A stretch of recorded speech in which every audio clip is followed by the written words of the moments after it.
રાહુલ દ્રવિડનો જુસ્સો જોવા જેવો કાખગોળીના સહારે ટીમને કોચિંગ આપતો દેખાયો। ભારતીય ટીમને વર્લ્ડ ચેમ્પિયન બનાવનાર રાહુલ દ્રવિડ ક્રિકેટ પ્રત્યે તેના જુસ્સા અને નિષ્ઠા માટે જાણીતા છે, તેમજ તેમની સાદગી તેમને વધુ ખાસ બનાવે છે।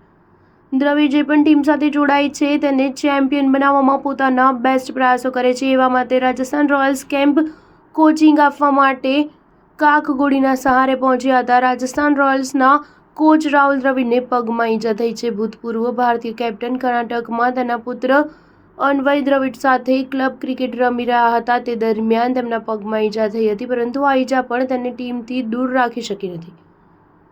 ટીમના કોચ રાહુલ દ્રવિડ ઘાયલ છે, પરંતુ આ બધાની વચ્ચે એક વિડીયો વાયરલ થઈ રહ્યો છે જેણે ક્રિકેટ ચાહકોનું દિલ જીતી લીધું છે। સાથે જ તે દ્રવિડના જુસ્સાના વખાણ કરતા થાકતો નથી। દ્રવિડ મેદાન પર કાખગોળીની મદદથી ખેલાડીઓને ટ્રેનિંગ આપતા જોવા મળ્યા હતા। તેનો વિડીયો રાજસ્થાન ફ્રેન્ચાઇઝીએ સોશિયલ મીડિયા પર શેર કર્યો છે। આ દરમિયાન દ્રવિડના પગમાં વોકર બૂટ બાંધેલું પણ જોવા મળ્યું હતું।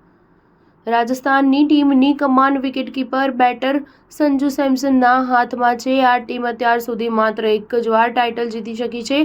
રાજસ્થાને આઈપીએલની પ્રથમ સિઝન એટલે કે 2008 જીતી હતી। આ વખતે રાજસ્થાનની ટીમનો પ્રથમ મુકાબલો 23 માર્ચે થશે। આ મેચ સનરાઇઝર્સ હૈદરાબાદ સામે છે। સ્ટાર ન્યૂઝ 7 હંમેશા સચ્ચાઈની સાથે।